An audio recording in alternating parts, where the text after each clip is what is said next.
I'm Mel Stewart, and this is SwimSwam podcast. Joining me today in our swimming leadership series is a guest who makes my head spin when I dive into her background and when I dive into her resume. She is the Chief Commercial Officer for United States Swimming with deep, deep, deep swimming roots. Ladies and gentlemen, Shane Ferguson. Hi, Mel. Thanks for having me. This is so fun.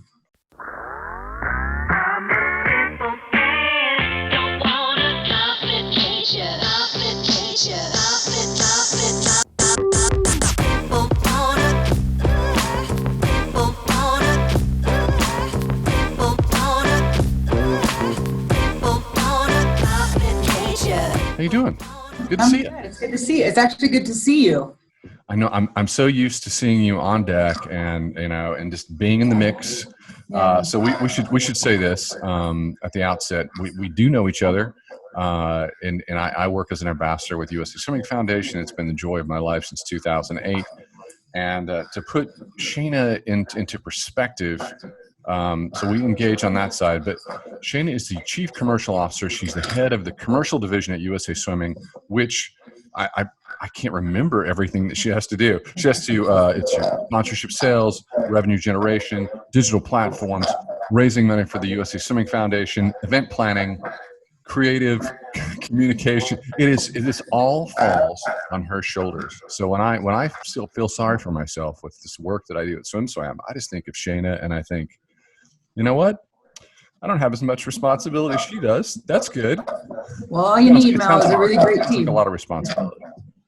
Yeah, I have a really great team, to be perfectly honest. Those things, perhaps the ultimate responsibility falls on my shoulders, but quite frankly, I've got a really talented team of some smart people who were here, quite frankly, at USA Swimming before I was. So they've got some of that institutional knowledge that I don't necessarily bring, and have helped to guide me, quite frankly, in the work that we're doing as a commercial team. And I am lucky to be here. I'm lucky that Tim Hinchy saw something in me that made him want to bring me on board.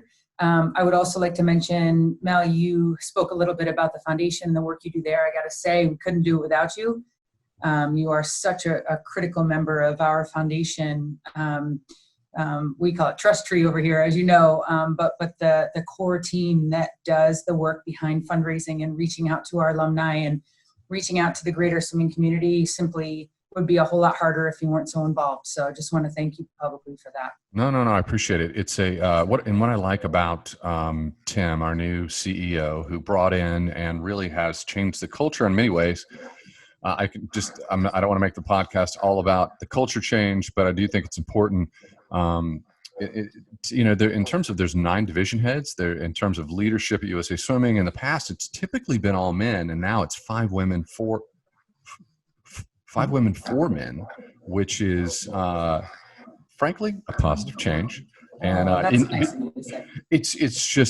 makes, SwimSwam started out and it was one woman, and it was basically a big fraternity of guys, and it was shaky. It was let's just say this: we've built over the years, sustained growth has come from female leadership, and that's something that you learn on the corporate side.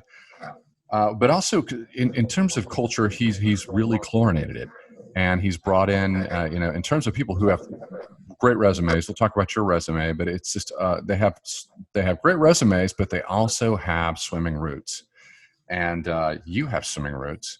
But let's say this before we get to the swimming roots. You were Naval Academy for 4 years, Marine Corps 5 years. You served. Your resume is long, but you did over a decade at Under Armour, and you were the global head of marketing in like several different capacities. I can't remember them all, and also the global head of marketing for Under Armour Canada. But a fantastic resume. So here's the question: did you know that you were going to have to wake up and go to swim practice when you were at work? We do go to swim practice at 5 a.m. here. I'll tell you what, Tim. You're right. He loves the fact that so many of us have chlorine in our blood, that we deeply love the sport. I have to be careful not to get emotional talking about it because I deeply, deeply love the sport.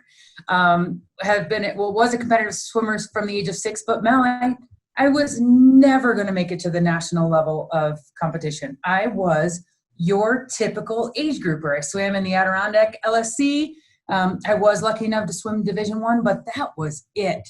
I mean, I am really the quintessential middle of the packer. And so to be able to come to USA Swimming with a little bit more of a business tilt than perhaps the technical swim mind, I think is a positive for all of us, quite frankly. It's neat when we all get to swim together. It's neat when you come out to visit, Mel, and you get in the pool with us too. But it's not to say that those who don't have a swimming background aren't fantastic in their jobs, because quite frankly, we need that type of diversity here, diversity in job skills, diversity in gender, diversity in race, religion, you name it. So it's okay that not everybody here is a swimmer, but there is something really special when we can all set it aside for an hour and hop in the pool and work some of those endorphins out, as you know. And since it's a podcast, we have to say this. We're going to talk about the Aquatics Coalition. That's what we're going to get into in this podcast. But I do want you guys to understand Shaina and how much, I like her and respect her and why. And it's not just the resume. It's not just all of the experience she brings as a very unique leader. When you're going to have to jump in the pool and do a workout at altitude and 50 meters, and you're feeling kind of insecure about it, Shana whispers to you, "Hey, you could just wear fins. Just wear fins. Just wear fins, buddy." In my last workout with you, I wore fins, and I kept up with you, and I was just trying to get ahead of Tim. Couldn't do it. Yeah. Oh, you can't. Forget it. Don't underestimate Tim Hinchy, man. He is fast in that pool. Took him to swim practice this past Friday morning with Rowdy and our new incoming board chair. None of us could keep up. Don't you underestimate that guy. What's fascinating about your position is it is that at the epicenter of everything that is exciting to me about swim, in terms of it's a growth engine. It's a revenue growth engine. It's about projecting outward what we know about our NGB. And I think most people in our community agree that, especially since the 2004 Olympic trials, USA Swimming's been on this upward trajectory that's been extraordinary. And then we got rocked with the pandemic. So you're at the epicenter of this successful engine, and suddenly you're not really doing that. You're maintaining, and all of a sudden now it's really about getting swimmers back to the pool safely. And something tells me that's been your focus since the pandemic hit. So we wanted to bring you on to talk about the Aquatics Coalition. And if you're listening and you're not on your computer, or if you're listening and you can go to your computer and go to your phone, go to aquatics-coalition.org, and you can follow along with us. What has your life been like driving the Aquatics Coalition? It's a good question. Thanks, Mel. This has really been a passion project of mine. As the leader of the commercial team, it is certainly my job to drive revenue, drive interest, drive marketing excitement around the sport. But I have to tell you, when the pandemic hit and we were all pulled out of the pool, the last thing we were thinking about was marketing the sport and promoting the sport. And all of our focus completely pivoted to helping our members. Now, for many people in this building, that is 100%, 365 days of the year, their focus. I would say that sometimes as a marketer or as a commercial focused person, I'm meeting more with partners perhaps, or with some of the other kind of outliers of the sport, trying to get them interested in the sport, and not necessarily speaking to the membership as much as others in the building are. But man, that has changed during the pandemic, and we have all pivoted to direct communication with our members and doing whatever we can to get folks back in the pool safely. So back in May, when we realized this pandemic wasn't going to be a 6 weeks and done, we thought it was probably our duty and our responsibility as the world's greatest NGB. I didn't just say the nation's greatest NGB, but the world's greatest NGB, to take a leadership position in pulling together everyone who had interest in getting folks back in the water for purposeful aquatics, right? So we're not talking about pool parties, although those are fun too, but during a pandemic, our focus is not on pool parties, but instead on getting folks back in the water for lifeguard training, swim lessons, competitive swimming, competitive diving, competitive triathlon, master swimming, all of these nonprofits who focus in the drowning prevention space, and all of those corporate for-profit entities whose business is to build aquatic facilities, to handle air quality, to handle chlorination. All of these businesses were impacted certainly by pool closures. So we at USA Swimming took a leadership position in getting these organizations together and have assembled 30 organizations across each of those areas, whether it be rehabilitative aquatics. Think about it, Mel. If you're suffering from an accident or an injury and your only rehabilitation is in the water and pools are closed and you can't get the physical therapy that you need in the water, that is devastating. If you are a person whose exercise only comes from the joint relieving, weightless, exercise of aquatics, and you can't do that during this pandemic, life is really tough.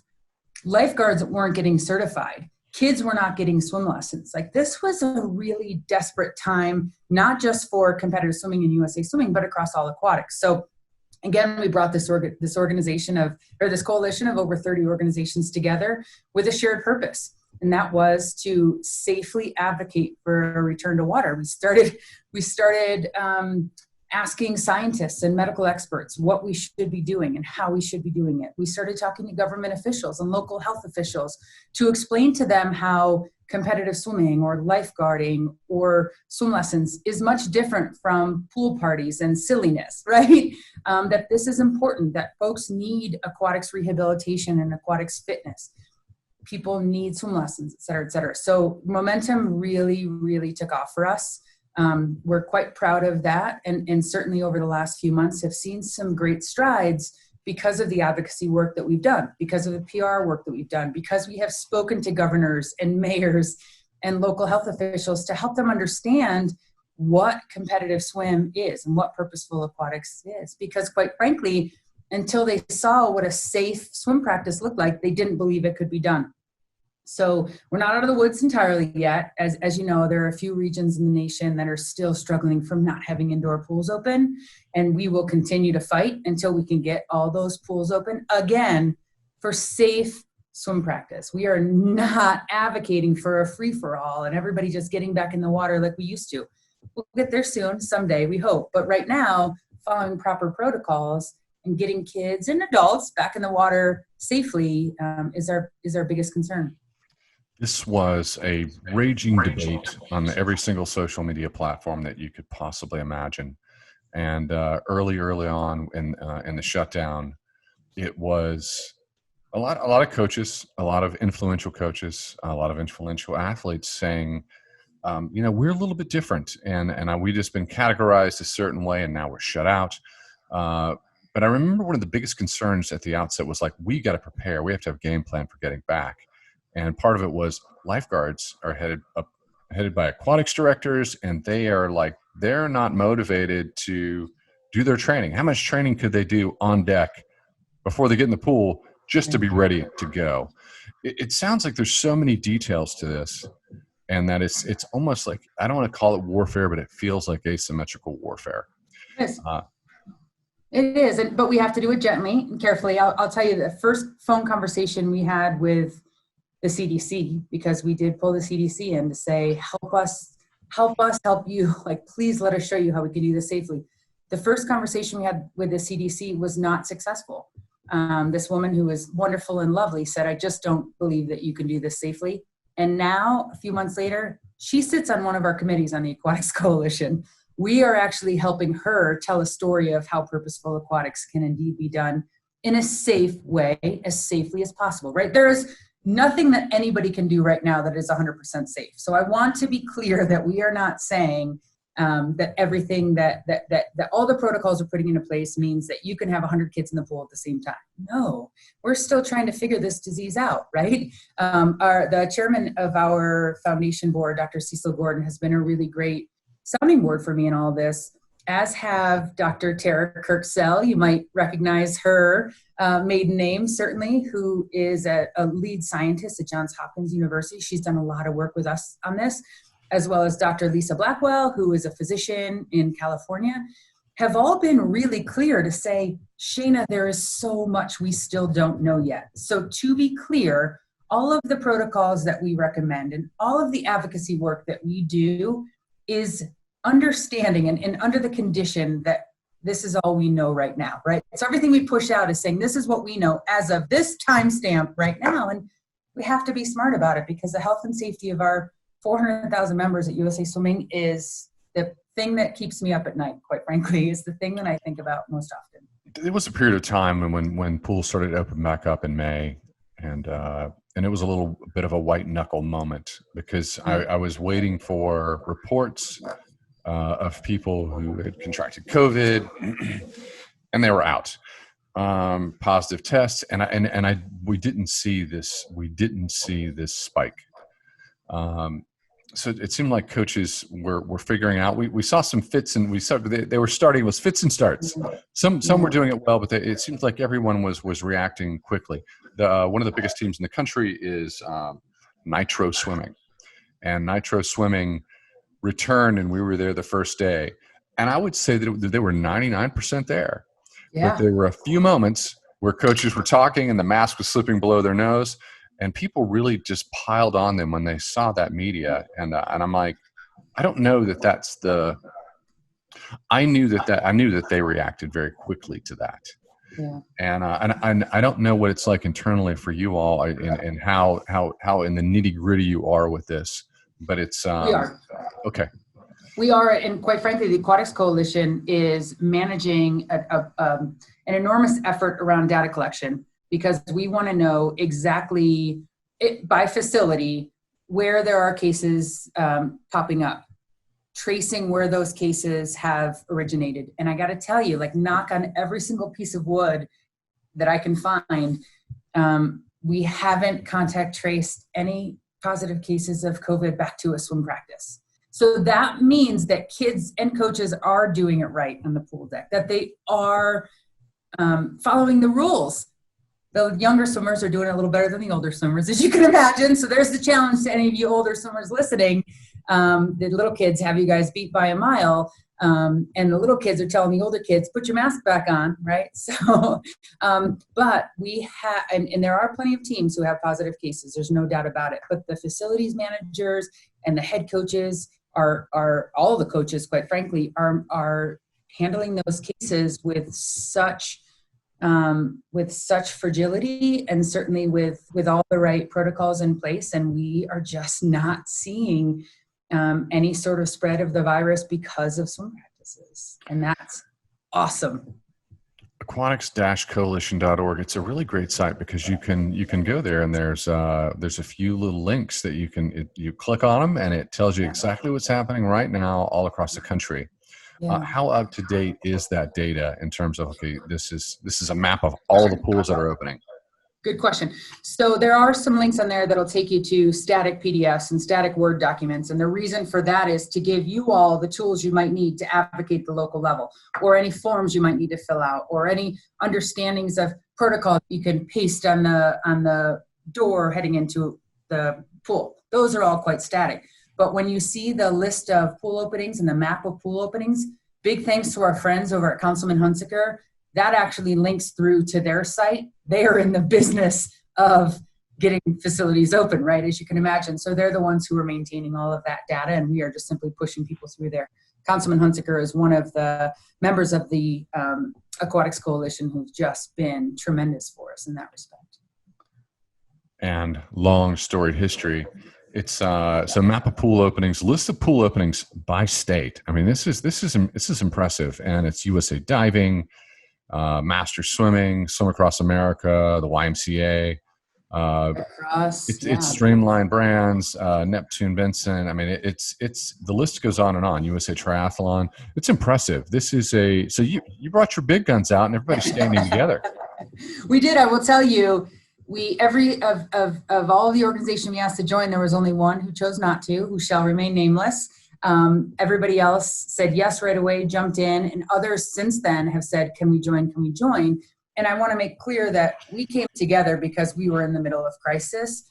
But the hope is that this coalition continues to live on far beyond this crisis, so that this joined group of aquatics experts can continue to advocate for access to facilities for all people of all ages, all genders, all races, all socioeconomic status, right? Like, so that one of our major goals moving forward. This group will continue to meet, probably not as frequently as we do now because we're in crisis, but we'll continue to meet to tackle any of the issues that the aquatics industry faces. We are stronger we are stronger than the sum of us individually, right? Like we just have a greater voice if we are indeed together. So it's important to recognize that nobody on this coalition is being paid to be on this coalition. Everybody's doing this as a collateral duty of their regular jobs. So if you see the website and say that's not the snazziest thing I've ever seen, well, give us all a break because we're doing our regular jobs too. And I jest, quite frankly, but the truth of the matter is these are people who feel so passionately about getting everybody back in the water that folks have really devoted a whole lot of their free time to speaking collectively on these matters. And it's really been a silver lining and a little bit of a bright spot in the middle of a really crummy summer. It's I love hearing that, because what I'm hearing is that you're taking this experience, and this is an interruption in the sport, and you're saying, okay, let's fortify ourselves for the future. So because there's going to be another black swan, there's going to be another moment. People ask how SwimSwam's doing, and I explained to them, my wife and I lived through the credit crunch of 2008, and we prepared for another one. And if we hadn't prepared, if we hadn't had that moment, we wouldn't be ready for now. So we're ready and we're okay. So I love hearing that it's like this is an opportunity to make us strong for anything that comes down the line. What's going on with coaches right now? What everyone's thinking about is, of course, the summer has been like, okay, we've made it through. We're having inter squad meets. I'm going to travel down the road and capture a super fast meet that's going to be on Friday and Saturday. Just a 90 minutes per day. I can't say who's going to be in this meet, but I'm the only person that will be on deck 25 feet from the pool. But this is outside.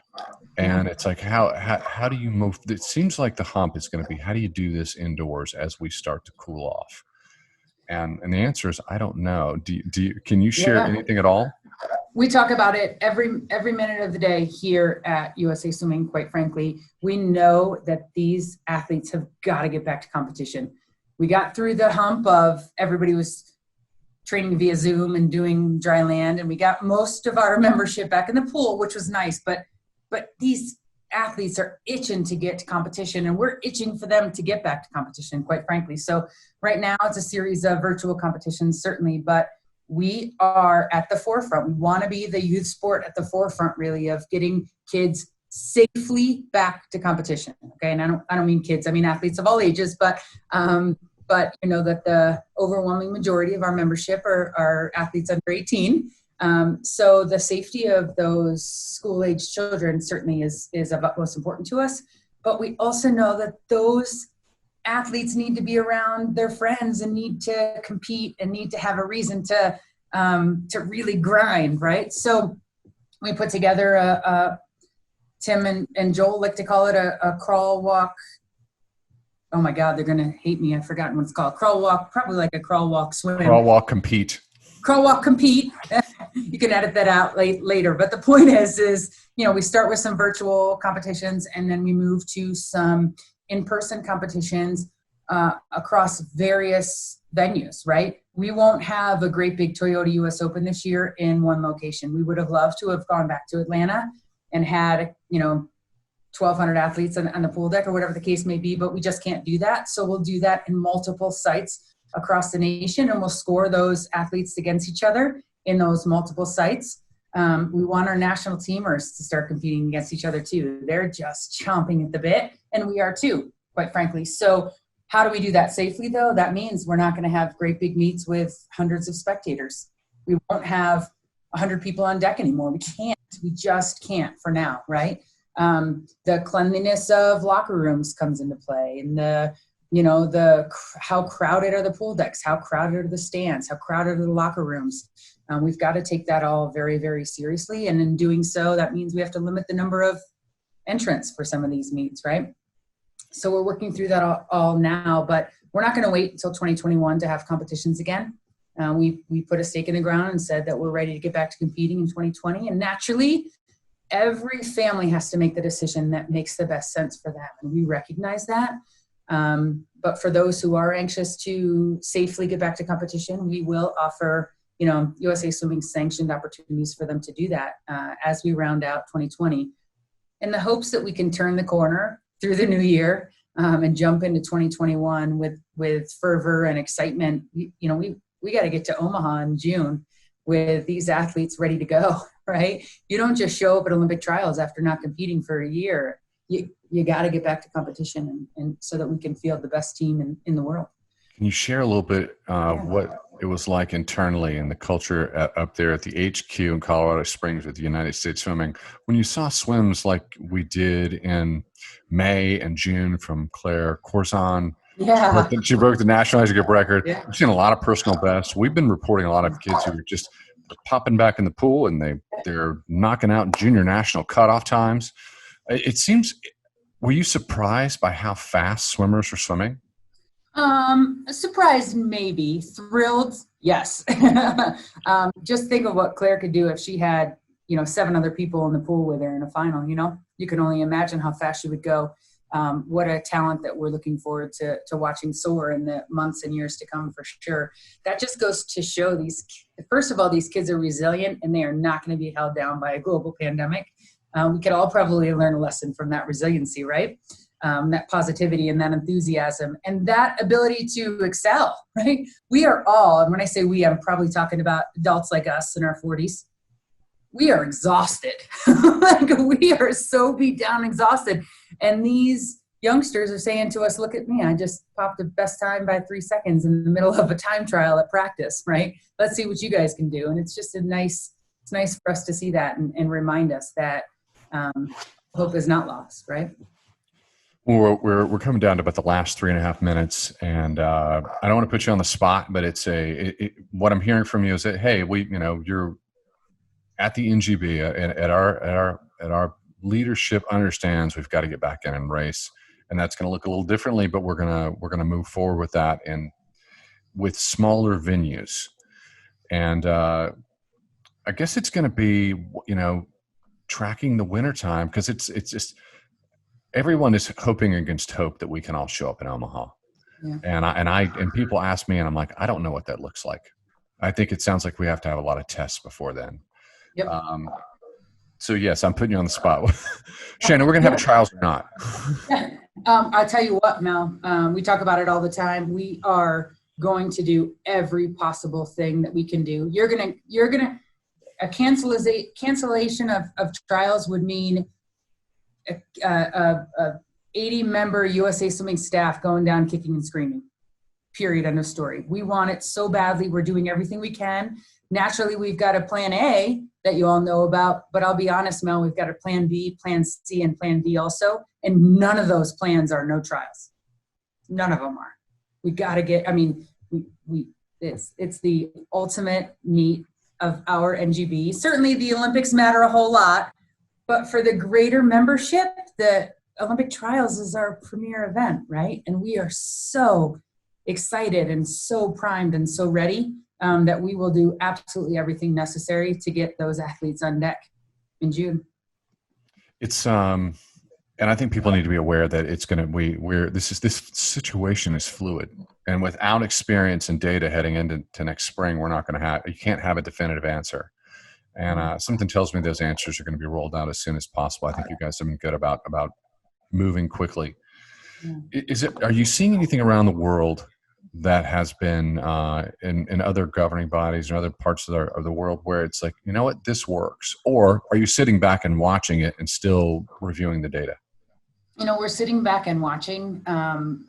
Different countries also have different rates of transmittal and are in different stages of this crisis. I think everybody who's listening knows where the U.S. is, so you probably don't need me to prime you on that. But the health and safety of our, we're talking really right now about our elite level swimmers, the health and safety of our national teamers and our Olympic hopefuls is so top of mind. There are people here at headquarters losing sleep over it. We do not want our athletes in any situation that would keep them from being perfectly ready at 100% for trials in June, right? So we don't know what that looks like either though, right? And a regular Olympic year, I'll tell you what, the folks in this building are exactly who know how to get athletes ready for an Olympic trials and to get a meet ready for those athletes. But this is a different year altogether. I just want to make clear that we at USA Swimming are the safety of our athletes, the safety of all of our members is first and foremost concern of ours. And so, it's a tricky balance though, because we want to be terribly safe, but we also want to give these athletes the opportunity to compete, because we also know that their mental health depends on that.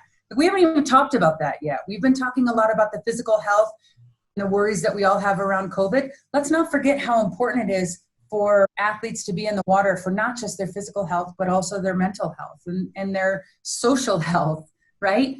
And so in prepping our most elite level athletes for the Olympic trials, we've got to be thinking about those things too. And we will not make a decision based on what another country might be doing or another organization might be doing. We are going to watch that and take it as take under advisement what everyone else is doing. But we have medical and science experts advising us at every turn, and we will continue to listen to them. I've got a background in marketing, man. I don't know the first thing about keeping people safe from a horrific disease. So we'll continue to listen to the experts and make the best decisions based on that advice. Aquatics-coalition.org. Aquatics-coalition.org. You can go there. It's got a lot of interesting data. You can see what the progress is in terms of opening pools safely.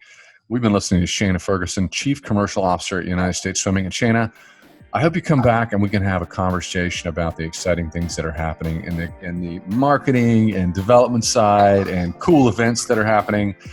But it looks like we got a little bit more time before we get to that conversation. Well, we'll be ready to talk about that, and particularly talking about the lead up to trials, because it's going to be a really exciting 2021 for sure. Will you come back? Right now. Will you come back on the pod? Of course I will. Any chance to chat with you. All right. Thank you so much.